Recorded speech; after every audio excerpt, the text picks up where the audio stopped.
आप मान लीजिए किडनी का पेशेंट है, उसका सिर है ये, दिख रहा है, और ये उसका बेड है, बिस्तर है।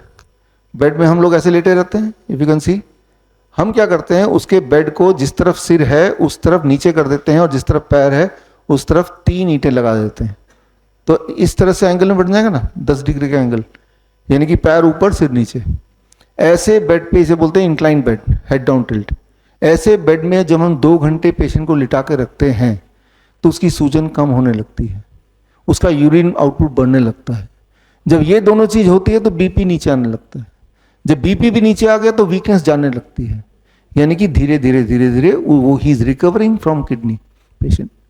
तो यहां पे हमने क्या किया, अभी जब मैं खड़ा हूं, ग्रेविटी हार्ट के ऑपोजिट ब्लड को खींच रहा है ना, नीचे की तरफ, हार्ट ग्रेविटी के ऑपोजिट ऊपर की तरफ। अब ये जो आदमी लेटा हुआ है और पैर ऊपर है, तो ग्रेविटी ब्लड को पैर से हार्ट की तरफ ले जा रहा है। आप समझ रहे हैं, यहां पे gravity is taking the blood away from the heart, but इस कॉन्टेक्स्ट में gravity is taking the blood towards the heart.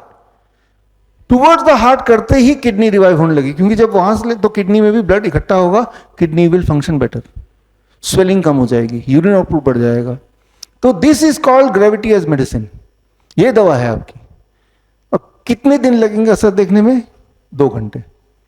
कैसे पता चलेगा असर आया कि नहीं? 2 घंटे बाद अपना देखिए स्वेलिंग कम हुआ कि नहीं, उस दिन का यूरिन आउटपुट मेजर कर लीजिए, कम हुआ कि नहीं, उस दिन का बीपी मेजर कर लीजिए, पहले से कम हुआ कि नहीं। फिर हर दिन कीजिए। 15-20 दिन हो सकता है, जो इनिशियल किडनी फेलियर पेशेंट्स होते हैं 15-20 दिन में दे आर कंप्लीटली, सारे सिम्टम गायब हो गए। अब मत कीजिए, बंद कर दीजिए करना। बड़ी से बड़ी बीमारी का आसान से आसान इलाज घर बैठे ही हो सकता है। अधिक जानकारी के लिए कांटेक्ट करें nearest doctor BRC clinic @home।